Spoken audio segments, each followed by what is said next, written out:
Cheers, quaffers, custlers, wicked sippers, and all other good people out there. And welcome to another episode of my renewed A Beer With series, where I speak with people from the secular activist community about their favorite beverage, their recent activities, and whatever else might pop up during the conversation. I welcome today, or tonight rather, where I am, one of the pioneers of atheist YouTube. She was here even before Aaron Ra, the one and only Bionic Dance. And first of all, welcome to my channel. Kate. Oh, well, sure. No problem. I mean, I like being on people's channels and meeting new people even. Like, I'm sure we've interacted in text, but this is the first time I've seen you.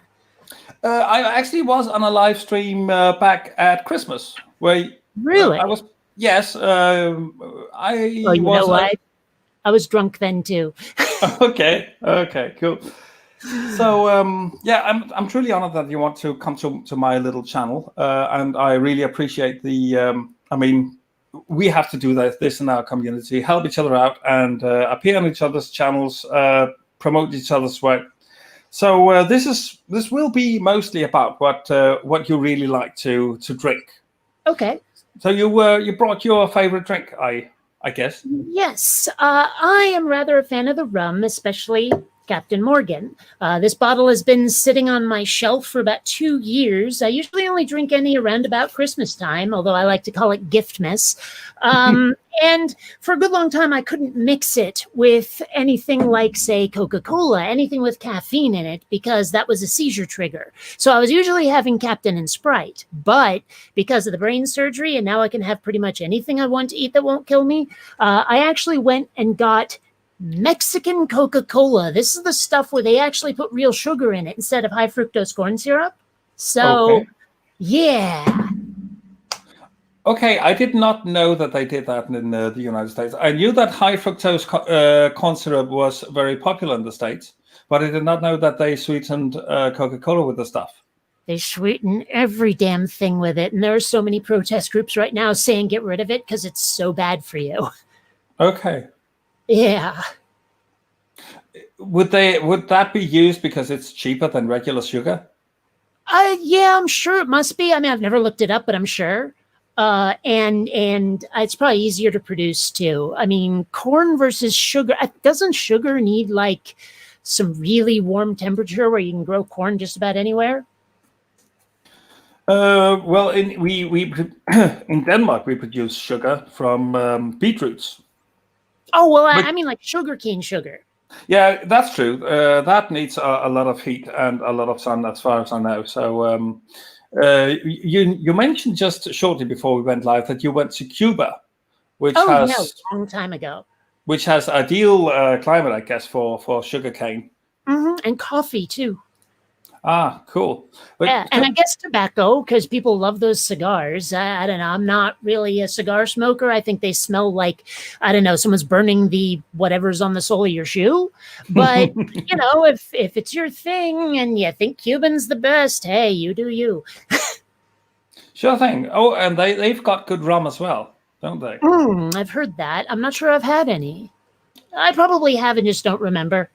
Okay, Havana Club. That's a good rum. That's a decent rum. So Captain Morgan, is that's your preferred rum, I guess. But have you ever tried any? I'll settle for Sailor Jerry if I gotta. They're pretty similar.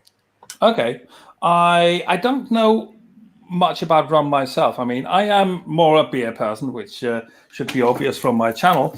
And I'll just crack this one open now. But what about other brands of rum? I know a few. I know a brand called El Dorado, which I can drink. Well, basically from the bottle, without mixing. Wow. Okay. I tried it on the Roskilde Festival back in the north sometime.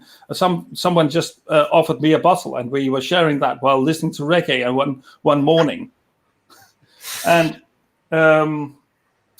so that was a really good one. Usually I don't drink Hard liquor. Yeah, I don't Spirits? drink it unless it's spirits, unless it's the good stuff. All right, I'd rather mix it as well. But and rum, I would usually mix. Have you heard of Ron Zacapa Centenario rum? Never. That's a Or really good perhaps one. I've heard of it, but I looked at how it was spelled and never would have pronounced it that way. I don't know. That could be. But that's a very fine rum as well. So, Well, have you ever had 151? 151. Bacardi 151. That stuff is nasty. I mean, the 151 is the proof. Okay. Yeah, I was going to ask you about Bacardi. Could you drink Bacardi rum? That's the rum that everyone drinks. Well, I mean, I guess it's all right. It's not remarkable. I will say, and I don't remember what brand it was, but I used to go to this goth club in Seattle, and they had just the shelf rum was absolutely vile. It was just disgusting, right? But you get something like Captain Morgan. It's a little bit on the sweet side, and it does. I mean, it says spiced rum, and you can taste that too. It's like doing shots is never the best thing in the world. But you can do a shot of Captain Morgan and it'll be fine. You know, Okay. you can be okay with it and still get a good buzz going on. So Cool. I haven't tried the Bacardi 151. I think I've only tried Bacardi once or twice, and I really don't like the taste of it. To me, it doesn't appear as one of the quality rums, really. 151 is not a rum you drink to taste. You drink 151 to get schnockered, hammered, blotto, tanked. That's what 151 is for. You endure it rather than enjoy it. Okay. Is it like straw? It's like rocket fuel is what it's like. I mean, all you can taste is pure alcohol. So pretty much like straw. Straw is an Austrian rum. Okay. 80%. Okay. What is that? There's also a 60% version of it. And I mean, you can set that stuff on fire. Yeah. Oh, sure. I don't doubt it. And I still tell stories about the night of the 7 shots of Everclear. I'm sure most of the people who have watched me on live streams have heard it before. But I was sort of partying with some friends of mine at one of their apartments. And there was this girl on whom I had quite the crush. And so when she handed me a drink, all I asked her is what it was. And she said, oh, it's margarita mix and, some Everclear. She didn't tell me it was 7 shots of Everclear. Now, I'm not sure what the proof is on that stuff, but, you could light the fumes from clear across the room. And I drank Everclear. it. And then I made The Exorcist look like a documentary. I could have vomited for my country in the Olympics. Oh, my gosh. I've never felt my stomach muscles get that tight when my body rejected 7 shots of Everclear. Oh, my gosh. So let me just look that up so that I can forever avoid it and never have any. Everclear. That sounds pretty nasty. It's 190 proof. That's 95% alcohol. They also have a 151 like the Bacardi, but still, I'm pretty sure what Erica handed me was the 190 and 7 shots of it. Is it any one? Hell, I'm surprised I'm not dead. Wow. Yeah, I've got something here. It's called I looked up Everclear, and what came up was a product called it's apparently German, so I would guess it would be pronounced Navimer or Navimir in English. I guess it would be Navima. I got German family, so I usually get pronunciation of German words right. And it does say 96% alcohol. That's insane.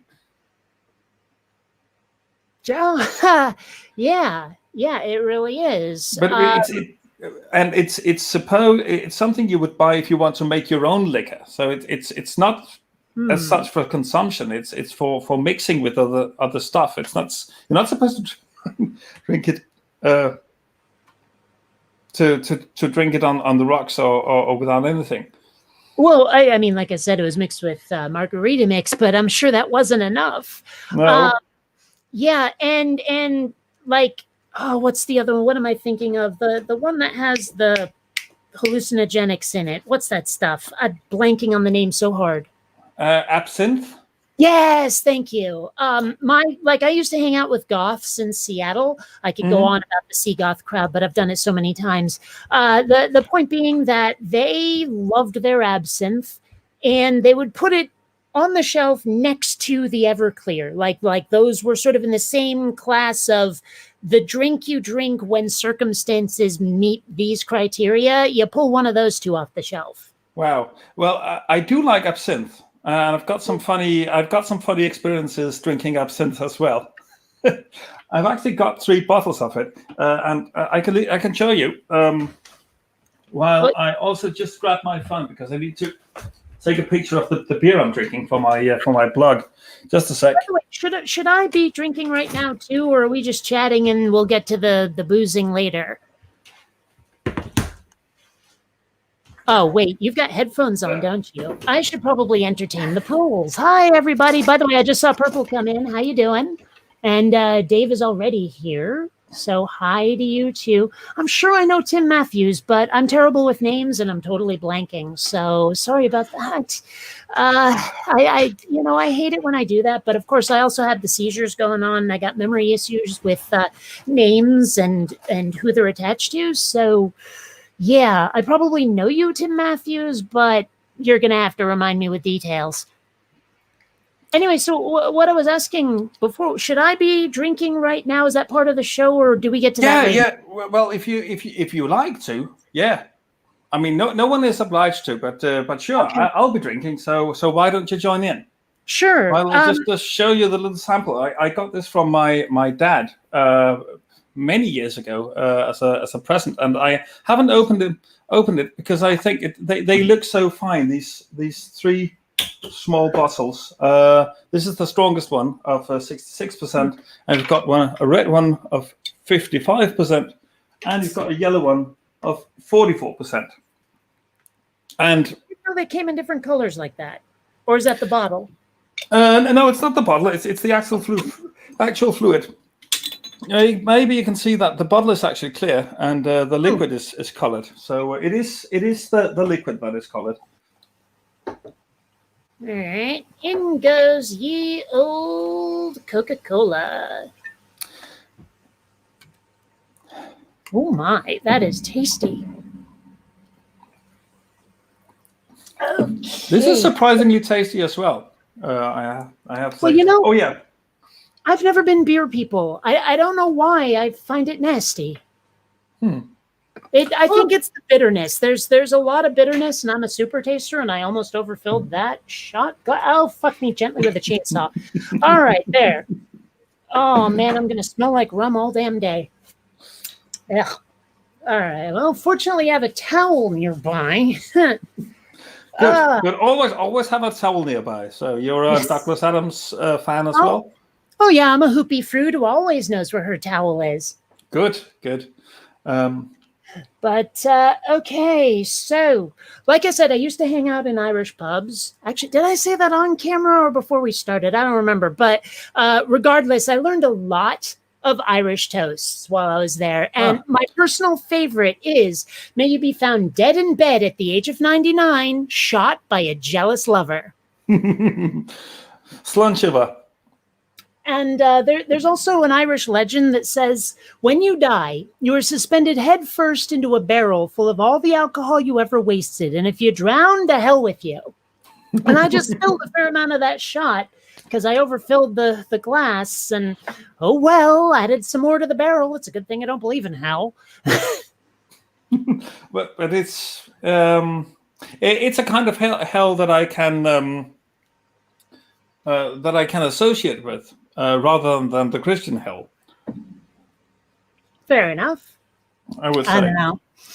Have you ever watched the TV show The Good Place? Because, even as an atheist, I really enjoyed a show about the afterlife, and it was absolutely hilarious. And you know what? Ted Danson is still a good actor. I don't know the show, I must say, but I like Ted Danson. Yeah. He's great on the Orville, too. I thought he was just going to be a guest star, but it turns out he's a major character now. Okay. Yeah, he is. I mean, I know about him, and there's an ocean between us. So, I enjoy a couple of movies as well. With we've got Nolly on. Good to see you again, Nolly. Oh. And I enjoy movies as well that have Christian themes. I mean, who doesn't like Blues Brothers, for example? Oh, sure. Yeah, that's a good one. I mean, it's not like they hammer on the religion really hard, though. No, not really. But yeah. It's still a bit funny. I think that it kind of fits well into the narrative somehow. I can't say exactly why, but I think it does. I do enjoy watching The Exorcist as well. I really need to rewatch that. I rewatched Poltergeist recently, but I think I saw The Exorcist once back in like the early 90s, but that's it. And everything else I've seen is mostly clips. Actually, my T-shirt is with the motif from the Exorcist. However, it's from a Danish death metal band, so it's not an original one. So it's a Captain Morgan T-shirt. Oh, that's wonderful. One of my subscribers sent it to me, and boy, do I wish my memory for names wasn't shite, because I'd love to give them better credit, but oh well. Sorry about that. I feel so horrible not giving people proper credit, but what can I do? There was something about movies, The Exorcist, Poltergeist. I don't remember what I was going to say. Oh well. Yeah, never mind. Let me just can you describe your drink, how it tastes and how it smells and how your experience is with it? Well, the thing is that most of what I can taste is the Coca-Cola. In fact, I'm tempted to throw in a second shot, but because I haven't really been drinking alcohol much for the last couple of years, like I mentioned, I really only drink this at Christmas, and I don't really drink much of anything else. My drug of choice these days is pot. But, it's like what I'm saying is my tolerance may be low for alcohol is what I'm saying. But at the same time, I mean, the mixer makes it so that, when you drink alcohol and it kind of hurts when you swallow it, well, the Coke cuts that quite a bit. As for how it smells, you just smell Coca-Cola. Hell, it wouldn't shock me to discover people think I'm faking. Yeah. Because a part of the tasting of beer is also smelling it and describing what flavor notes you find and stuff like that. I mean, honestly, better that with beer than with wine, because that shit gets pretentious. Yeah, I mean, that's the reason why I ended up liking beer more than wine, I guess, is that wine is extremely pretentious, and I see much more variation also in beer than I do in wine.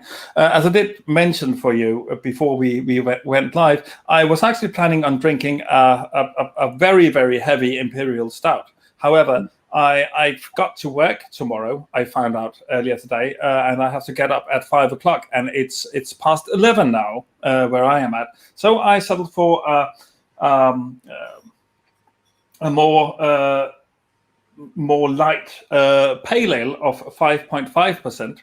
And it's from the Danish brewery Kissmeyer, of whom I actually do not usually have very high expectations. But considering this is just a pale ale, which is pretty much the lager of ales, I mean, the kind of generic beer that everyone drinks and likes, this is not half bad. Has a good, sharp flavor to it. Oh, you got a ginger cat as well. Yeah, this is Xander. That's wonderful. His color. Sure he gets nowhere near the rum. And his color matches my beer. Almost. Oh, there you go. Well, the truth is, like I said before, I don't really drink beer And I could not, for the life of me, tell you the difference between an ale, a lager, or a stout, or if there's anything else, any other kind of beer. I don't know it either, except root and ginger. I know those beers too. I think you could tell the difference between a pale ale and a stout. I'm quite sure. I mean, you could just look at it and you'd know which was one. Let me put it this way. I could say that one's not the same as that one, but I couldn't tell you which is which. Okay, fair enough. Actually, have you ever seen the TV show How I Met Your Mother? No, my ex-wife was quite into that, but I never watched it myself. There is a very minor secondary character. He's in only like 2 episodes, whose name is Randy Wampus, right? And at one point, he decides to start his own beer company. And he says, yep, this time next year, everyone will be enjoying a nice glass of Wampus. Okay. Because that's his last name, Warmpus. It's spelled like WHARMPUSS or something like that, but it sure sounds like warm piss, doesn't it? Oh, right. But the thing is, his beer turns out to be delicious. So, yeah, why not? No, don't call it that. Don't call it that. Well, you can actually find the fakey commercials on YouTube, and they're very funny. But like at one point, the bartender he takes the glass and instead of filling it like up there, he fills it down here, so it sort of looks like he's peeing into the glass. It's just nothing but urine puns through the whole ad. It's hilarious. Wonderful. I love that. Okay. It really is a good show. I mean, one thing, during the pandemic, during lockdown, most of us are like binge watching TV shows, I'm sure. Everyone talks about it on Facebook. And so I've binge watched, say, like How I Met Your Mother, Malcolm in the Middle, and The Big Bang Theory over and over and over since about January. And I thought, this can't possibly be healthy, can it? But I looked it up, and it turns out that during times of crisis, during times of stress, going back to something familiar like that is actually pretty healthy, because it gives you a sense of comfort of the familiar, of like old friends that sure you've never interacted with, but they've been part of your life for so long, So there is something to it, I guess. Reason why it's okay. Yeah. Did you ever watch Seinfeld? Oh, I remember what I was going to say before, because we were talking about like movies and TV shows with religious themes. Now, my favorite movie is Tron. It used to be The Empire Strikes Back, but for some reason, Tron just right. And I never really noticed the Christian themes in it. Like at one point, I've never seen Tron. It wasn't until I started really doing the atheism outreach kind of thing that I realized how religious it was. When one of the programs is talking to another one, he's like, do you believe in the users? And the guy goes, yeah, sure. If I don't have a user, who wrote me? And I was like later in life, I was listening to that and going, oh gosh. But the thing is, it's literally true for them. For programs, they literally have. Now, I thought about making a Tron fan film at one point where among the programs, there's suddenly a schism where they go, that's not my user. That's my coder. The users are these other guys here who make use of us kind of thing. And it seemed like an interesting idea, but I have so many projects on the spike that it might take some time to get to it. Yeah, sure. Yeah. And you're working on a major animation project right now, I understand. Yes, it's called Quinn Redshift. It's a 43-page script. I'm currently at about 5.5 minutes in, which is around about page 9. So you can tell it's a big project. One of the biggest problems with 3D animation is just setting everything up. Like building all the 3D objects you need, rigging the characters so they can move like real people, all of that, giving them facial expressions that you can morph back and forth between them and combine them, and all of that stuff takes ages. I mean, freaking ages. Like I've been working on building all of that stuff on and off for about 3 years. When I finally got to the point where I could start to animate, that is going a lot faster. It's a little bit tedious because lip sync, I don't have an automatic lip sync program, so I kind of have to do that manually to make the characters talk. But still, I have a separate machine for rendering, a render farm machine. And I don't know, it's going pretty well. I've got about 60 shots already. So, and I'm doing regular backups. I'm not losing anything this time. So, No. yeah. This time, so you've worked with another project which was lost? Mm-hmm. Oh, I'm sorry to hear that. That's awful. Yeah. But, well, learn from your mistakes, I guess. Yeah. But I've also got a second project that is still in the planning stages, I suppose, depending on how you look at it. Because it started life as a potential webcomic, more comic strip form rather than a graphic novel. It was more like the kind of thing you get in a newspaper, and it was played for comedy. Yeah. Mostly comedy. Sometimes it was thoughtful. Sometimes it was just completely off the wall. I'm calling it Head Meets because the basic premise is that the main character, who has no name whatsoever, is actually someone's internal monologue. Well, I say someone, I mean me. But, so it's just lots of, if you remember my Weird Thoughts series of videos from a long time ago, it's kind of like that, but with a character. Right. Okay. I actually have to admit, I've watched a lot of your stuff. I'm afraid I have never gone that far back. Yeah, it's pretty far back, so I don't blame you, honestly. I mean, I don't think it was quite 2012 yet when I did them. I don't know. I'd have to go back and look, but it was a long time ago. Yeah. That said, though, I found the 3 or 4 panel comic strip format kind of limiting. I had a couple of jokes where I was like, I need 5 panels for this, and I can't fit it all. It stinks. So I was thinking, why not do a lot of short animations? I already have 37 of these comics built and a bunch of ideas in a text file. I could do Head Meets for a good long time. Right? Cool. Because it's just one character against a white background, it would take nothing to render it either. It's almost like the perfect built project for YouTube, right? Cool. Yeah. So I think you should go ahead with that. But the reason I bring it up actually is because last night I put out a video, and I don't know if everyone's seen it, but at the end of it, I said that in the near future, I'm not going to be doing atheism videos anymore. I did see that, but I experienced it as being shared this morning for obvious reasons. Well, okay. But point being that I've been doing it for more than 12 years now. And I mean, like you said, I started even before R and Raw, So, I mean, I haven't seen a new argument from a Christian in ages. And I'm just getting tired, it's fatigue. And my true passion is animation, narrative storytelling, and let's face it, puns and bad jokes. I've been called Queen of the Dad Jokes more than once.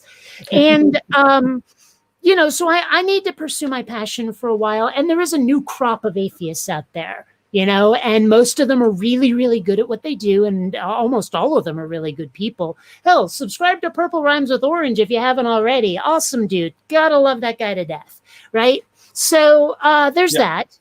But also there's a lot of behind the scenes bullshit that goes on. And I'm sick of that, too, because it feels like high school.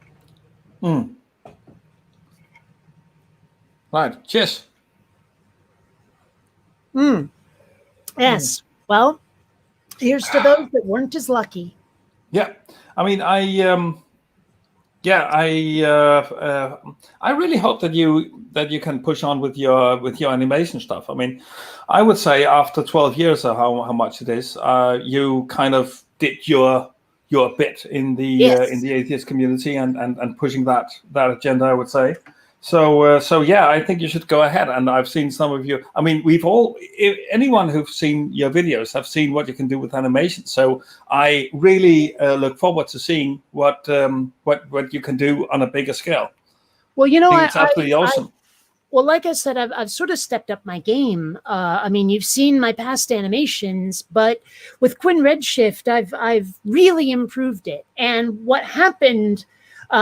I actually like I've had trouble animating characters talking naturally, moving naturally, so they don't look stiff or robotic or anything. So what I decided to do was actually record me saying the character's lines on video and then just using that as a template to animate around.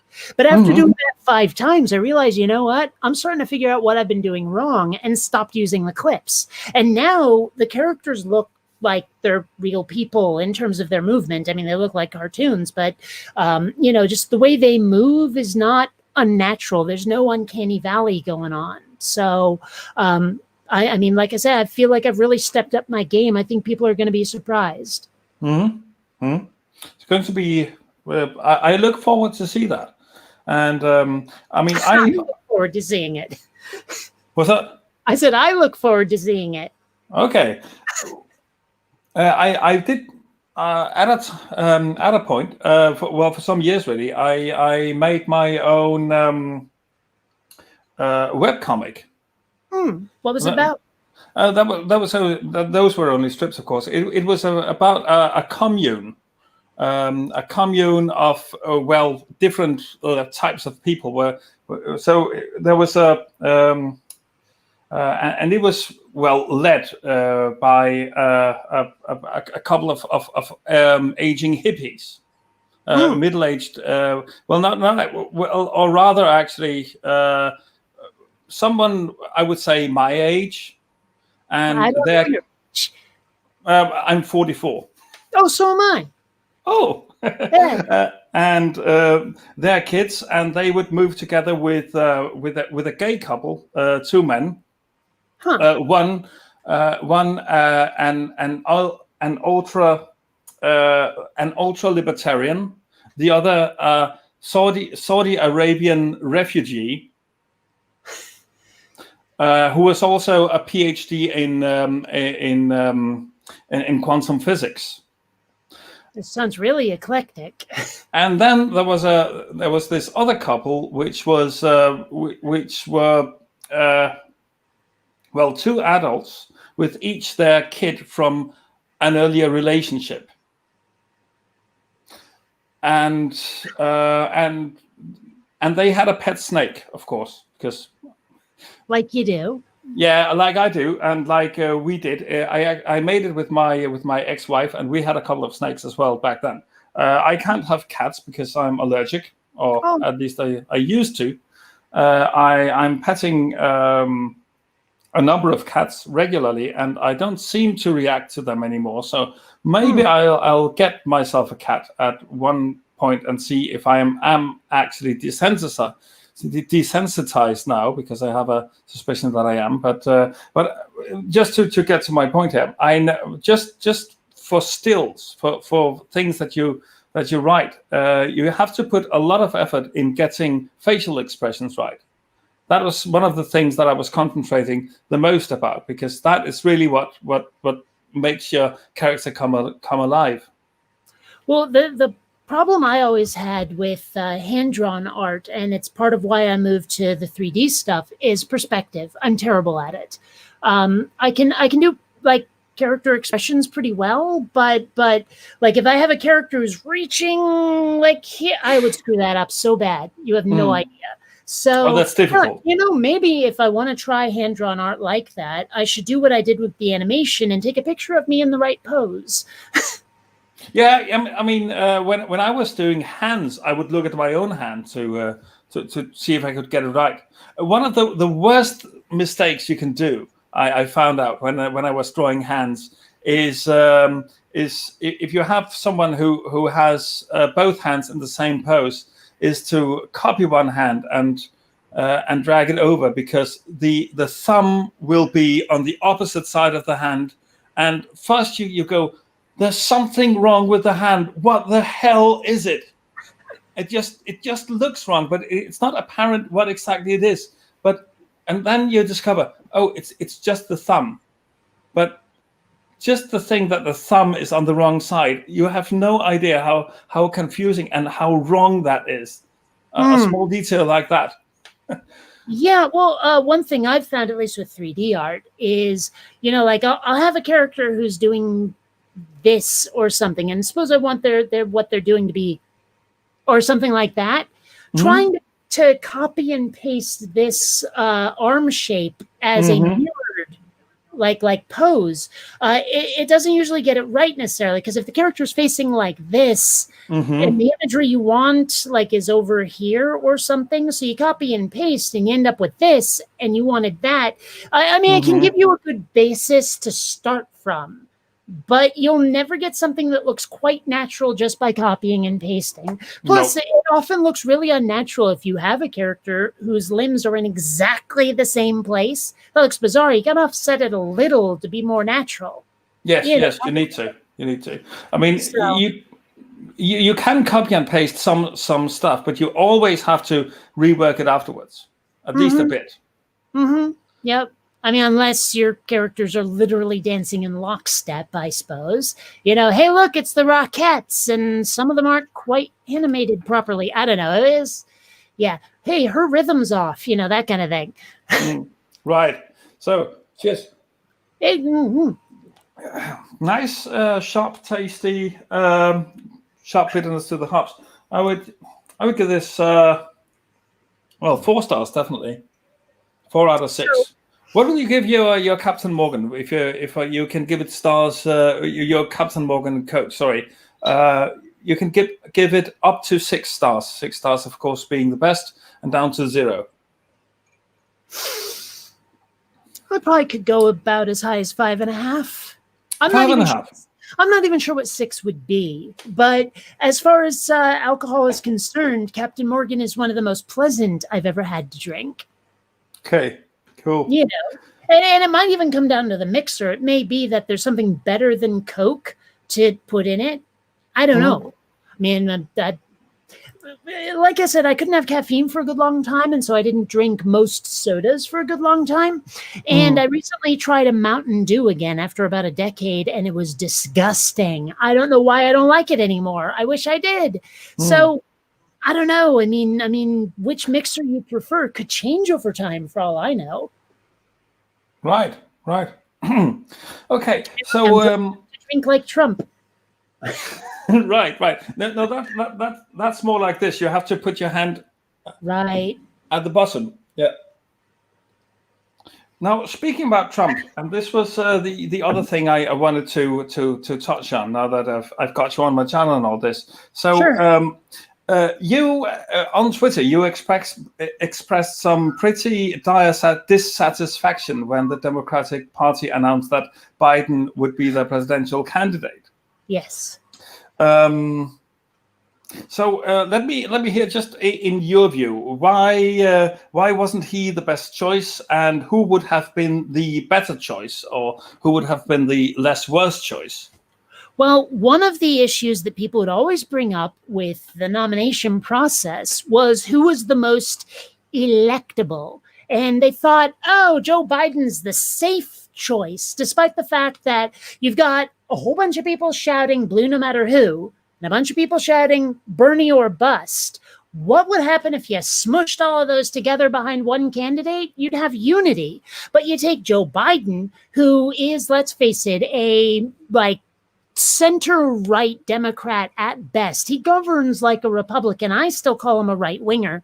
And he's divisive as hell, because a lot of us don't like the establishment, corporatist, warmongering bullshit that just pervades his record constantly. He's said he'll veto Medicare for all. He said he won't ban fracking. He's signing a lot. Like, if the environment is as bad as they say, he's signing our death warrant with that. We don't have time to dilly-dally anymore. We don't have 4 years for him or Trump. We need someone who's actually going to fight for working class people, not for billionaires, not for donors, and someone who actually gives a crap about whether or not the planet is hostile to us, so, damn it. Whoops. So, yeah, I had another bottle of Coke and I just dumped it. That's okay. It's still sealed. Good. But basically, fuck Joe Biden. I want someone who's actually a progressive. I feel cast aside by what was nominally my party. Okay, I feel thrown under the bus. I mean, Joe Biden, he stands up there, I beat the socialist. And it's like, wow, could you possibly said fuck you to the left better? I mean, it's just, the guy doesn't, I don't have a party anymore. This country doesn't represent me. I don't belong here anymore. Mhm. But unless I find a European lesbian who's into this crap, I'm not getting out of this country anytime soon. Thus my frustration. Mhm. I mean, I was raised by hippie peaceniks, so I don't really believe in real violence. No, I mean, okay, I believe in the existence of real violence. I don't believe in employing it, okay? And so if I were a right-winger in this position, I'd probably be joining some militia group right now. But what I'm doing is agitating on the internet, trying to find a peaceful solution. Mhm. But of course, so many people are scared to shit of Trump that they blame me for not falling in line, rather than them voting in their best interest on the issues. But it's treated as a cult of personality. So many people have said to me, oh, but Bernie's endorsing Biden. Well, okay, if Bernie abandoned all of the policies and values that made me want him as a politician, then fuck Bernie. But Mhm. I mean, I hate saying that. I was raised in South Burlington, Vermont, one town away from where Bernie was mayor for ages. And so it disappoints me so much to see him shilling for Biden. Oh, I hate that so much.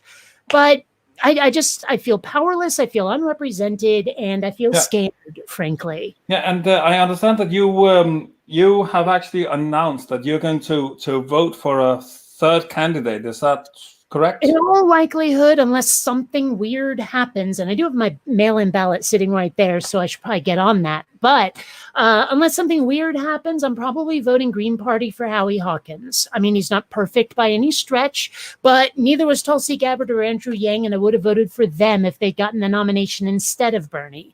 So, I mean, yeah, I know a lot of people are going to say, oh, so you want Trump to win. Fuck you with that shit. No, I don't want Trump to win. I just don't want Trump or Biden to win. And since the only way to manage that is to vote for a third party, what else am I going to do? And I keep trying to explain to people, the ones who say you can't vote for a third party, it's a wasted vote. I'm like, yeah, well, what happens if we all waste our votes together?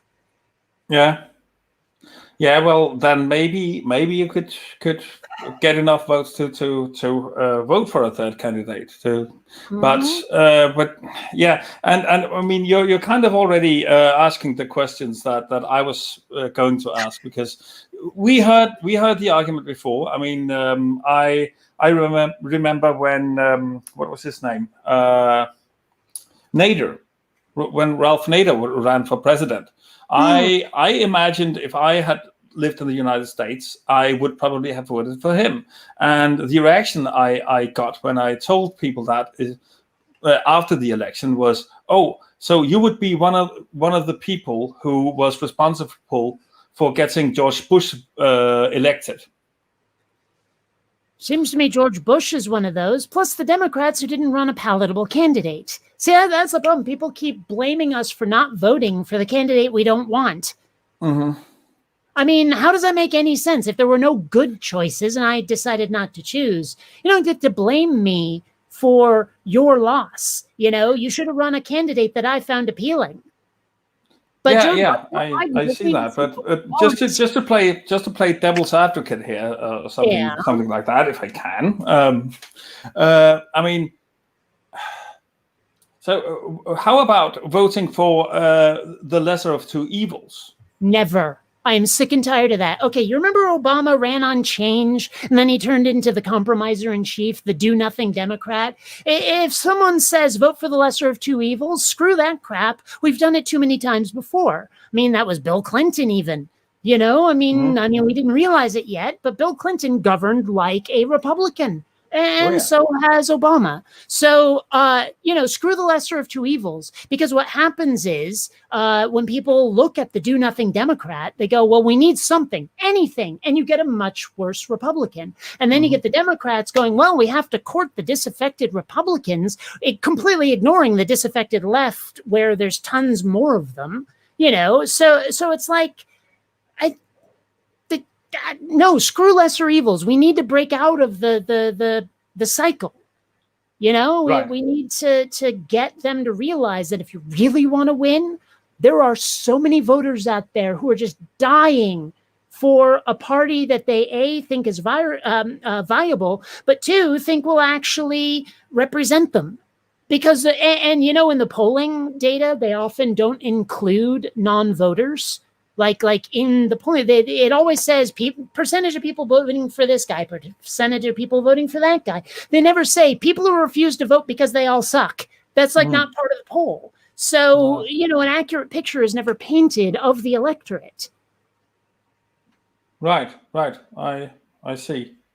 So what do you think is needed to, well, for example, build a new parties that will look after the working class, or build the existing parties into something that will help the working class? I mean,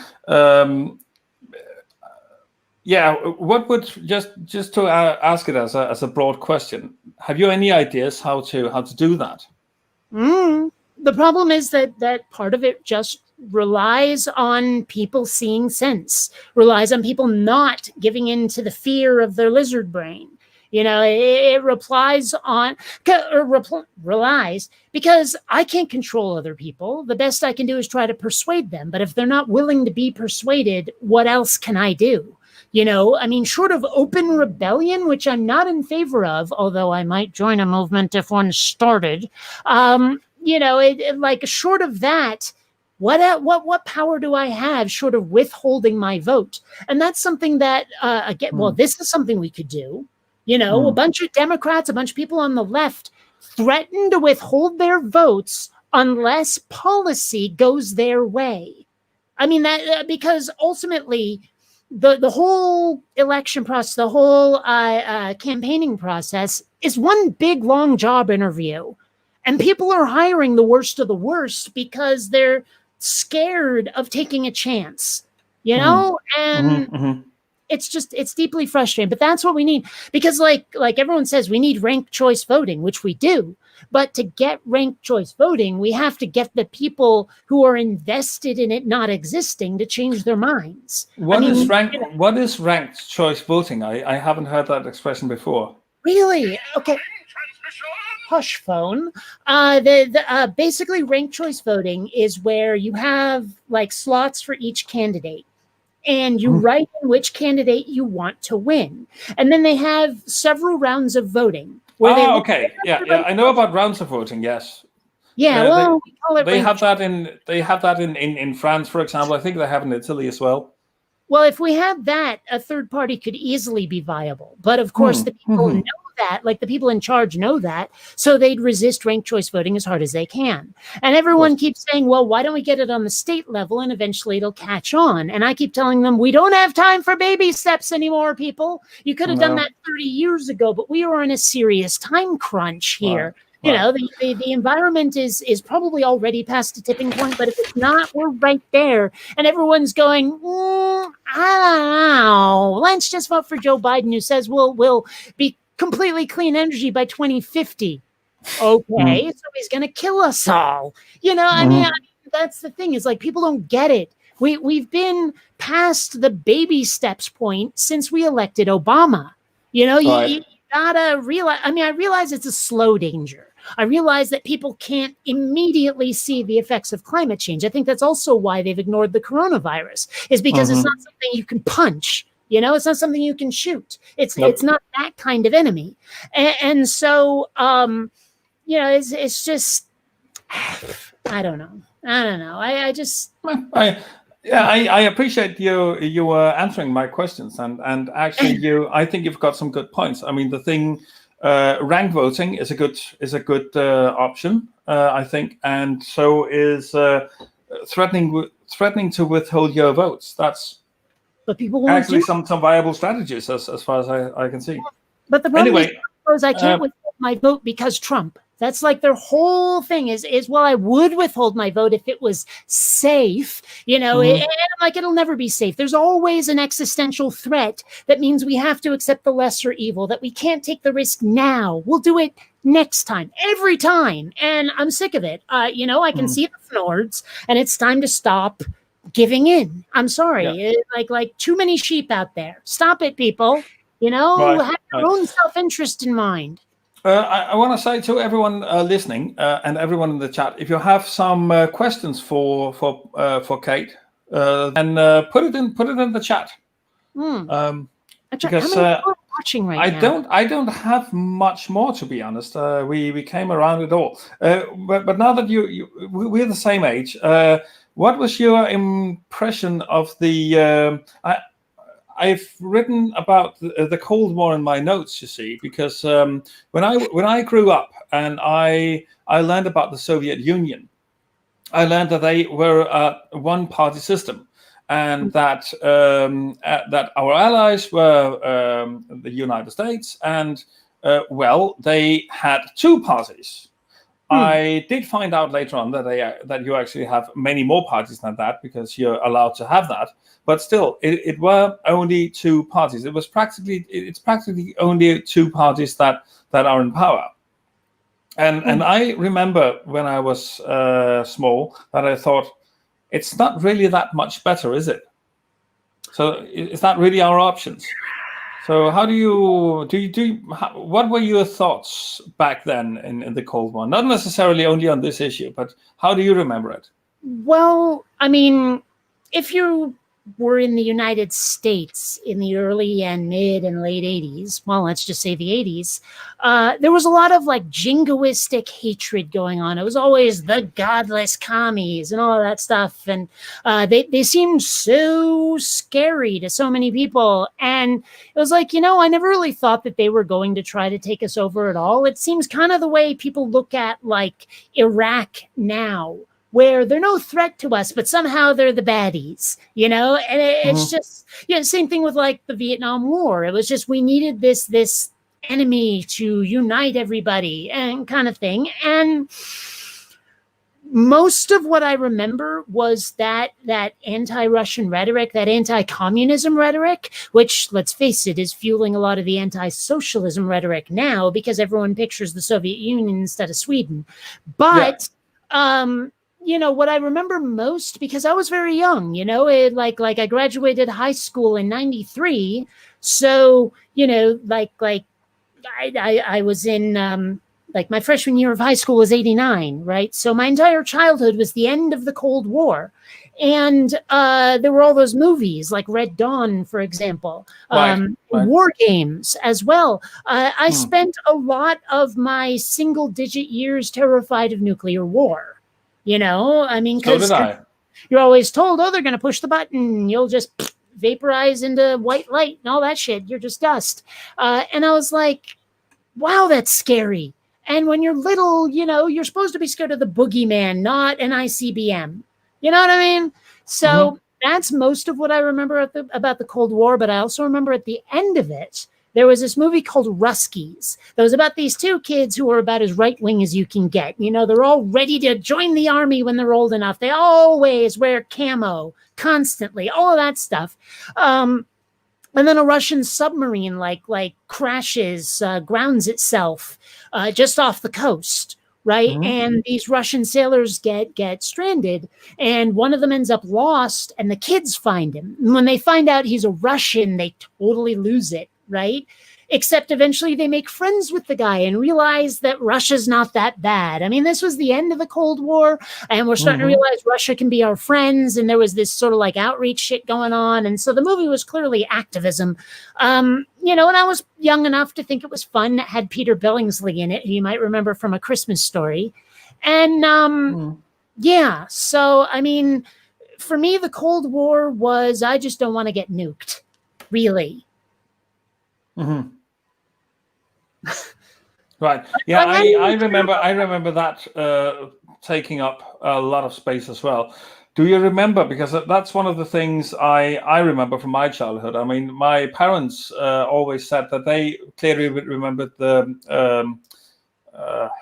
John F. Kennedy getting murdered. I clearly remembered hearing about Chernobyl for the first time on TV.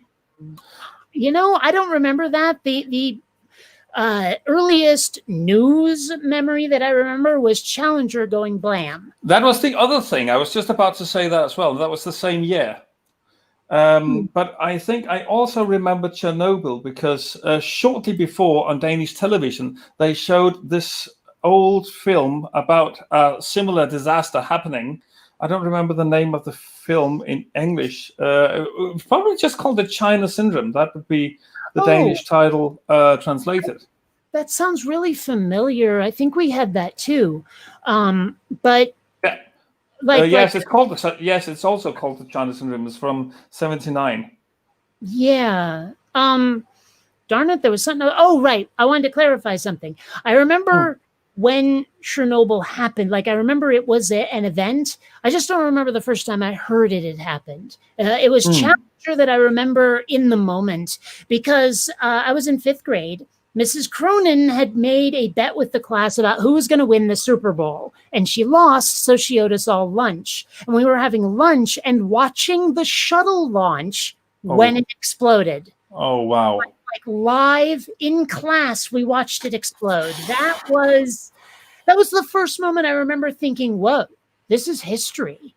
You know, kind of like when 9/11 happened. I remember going, wow, I just saw something that's going in the history books. Wow. You know, so, I mean, like, yeah, I think Challenger was more that than the Chernobyl for me, just because there was that visceral impact of seeing it at the moment. Right. Yeah, I could imagine that. Wow. I also remember the fall of the Berlin Wall. But of course, that's physically much closer to where I live. So. Yeah. I remember seeing footage of dudes with sledgehammers just trying to keep it down. That's all I really remember. At the time it happened, I was young enough that I had no idea what the frig it meant, except that apparently Germany's uniting now. But, you know, in later years, I was able to look it up more. I mean, let's face it, when the Berlin Wall came down, I was a lot more concerned about the next sci-fi movie that was being released. So, fair enough. It was 5th grade. Right. Okay. Well, I think we reached the end of the road. I don't have any much more, and nobody have been asking questions in the chat, unfortunately. But Purple is there with some good points and some funny comments. Love it, Purple. Keep it up. One thing I probably ought to mention, because before I said that I'll be transitioning over to an animation format, not yet. I'm still working on it. I mean, I don't have the character for that animation, the Head Meets animation, quite rigged properly yet.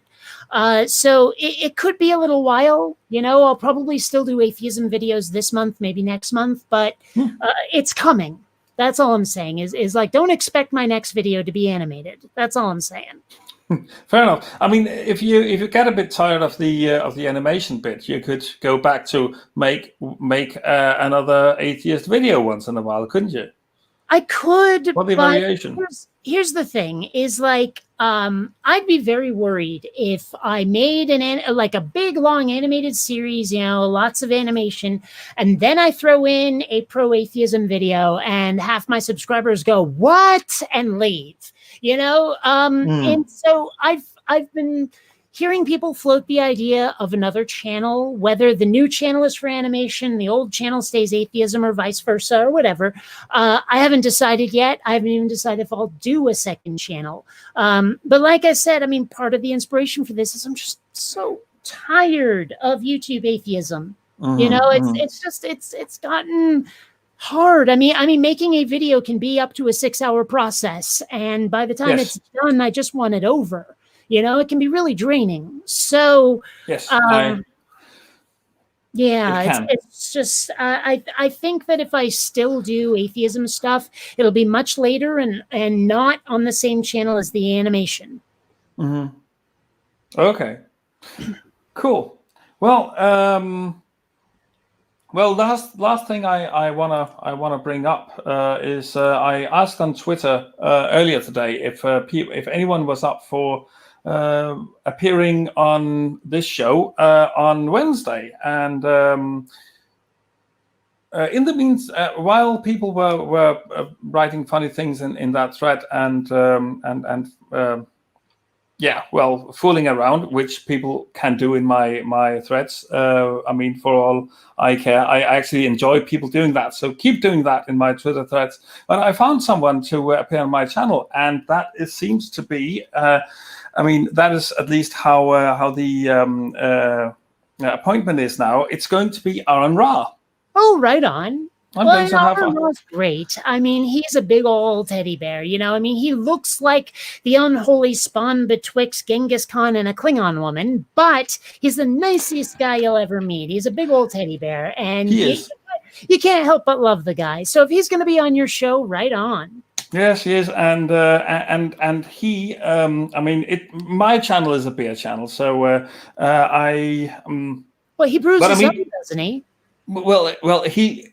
The point is, he is actually a beer guy. So finally, I'll have someone here on my beer channel who is a beer guy or a beer woman for that. So For most that people matters. aren't.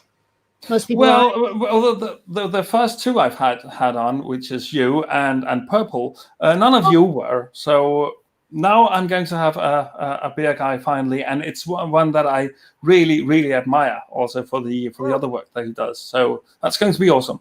Well, I am curious to find a beer that I find appealing. I tried these like lime Bud Lights because I love lime, but it tasted nothing like lime. It just tasted like beer. So Have you? Oh, you should try the Belgian fruit beers.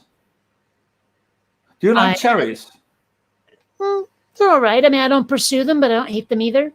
Okay. I mean, if you're not, so which are you into? Citrus. I love orange and lime and lemon, not grapefruit, but because grapefruit's kind of bitter.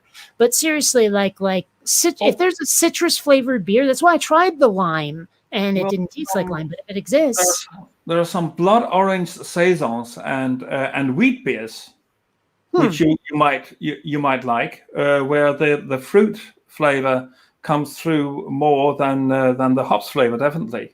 So that could be my recommendations to trying out. But also the Belgian fruit beers. I mean, even if you like peach, apple, blackcurrant, or which is most common, cherries, go try some Belgian fruit beers. The one with cherry Creek, they're absolutely fantastic. I mean, sorry, say that name again. It's called Creek. That's KRIEK. Okay, I'll see if they have, like, the supermarket near me has a lot of blind spots and a gigantic liquor section. So I might go there and see if they have that. Could you, like, Twitter PM me that name just so I don't forget? That'd be lovely. I'll try it. A friend of mine tried to recommend I can't PM you because you don't follow me. Oh. Well, I'll correct that. Wait a minute. How did we organize this? You just answered my thread. You must have seen it through someone else, I guess. Okay. Well, I'll correct that. But what I was saying was, I will definitely. I'll send you some brands to look for, even. Well, a friend of mine wanted me to try this Japanese beer, but the way he described it sounded like sake, which I believe is a wine. Also, another thing I was going to say is that, you say black currant. It's funny. I hear the term black currant a lot over in Europe, right? Like I watch Blackadder a lot, and they've mentioned it a couple of times. There was something about black currant jelly. I don't think I don't know if we have that in the United States. I don't know if it's one of those things where you guys call it currants and we call it something else, because that's come up a fair amount. Like, it took me forever to find out what the hell an aubergine was. But, I'm not sure I've ever physically been in the presence of a currant ever. Okay. Yeah.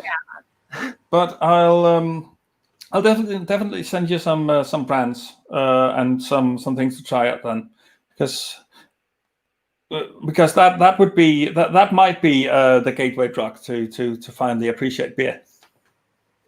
Well, it does appear to be mostly a Northern European fruit and also Northern Asia, apparently, but not the U.S.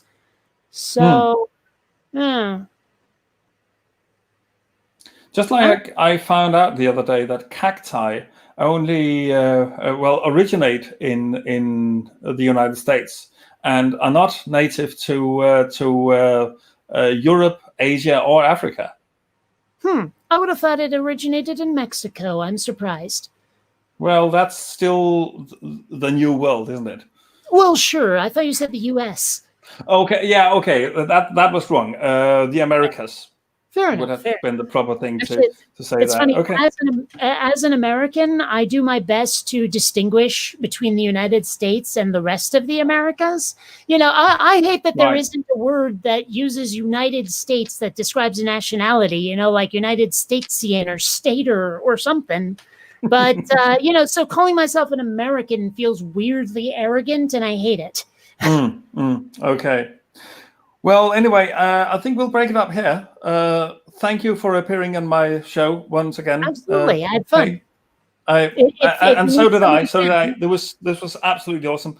Love it. And everyone who is not subscribed to Bionic Dance, go and subscribe to her right away. Did I put a link in the? I will put a link in the description. I'm been stupid enough not to do that, but I will do that as soon as I end the stream, which I will do about now. The last, have you any last words? Anything you say at the end of your videos you just want to put out there right now? Last words. Well, on this stream. No, I'm kidding. You know, so long and thanks for all the fish. No, I don't really. I mean, you know, just stay safe, everybody. Make sure that you mask up when you go out and wash up when you get home and all of that. You know, other than that, I don't have a lot to say other than that Star Wars is better than Star Trek. Cool. Those were wise words. And the last thing I will say is, as always remember to drink responsibly. And until next time, cheers. Catch you like the plague.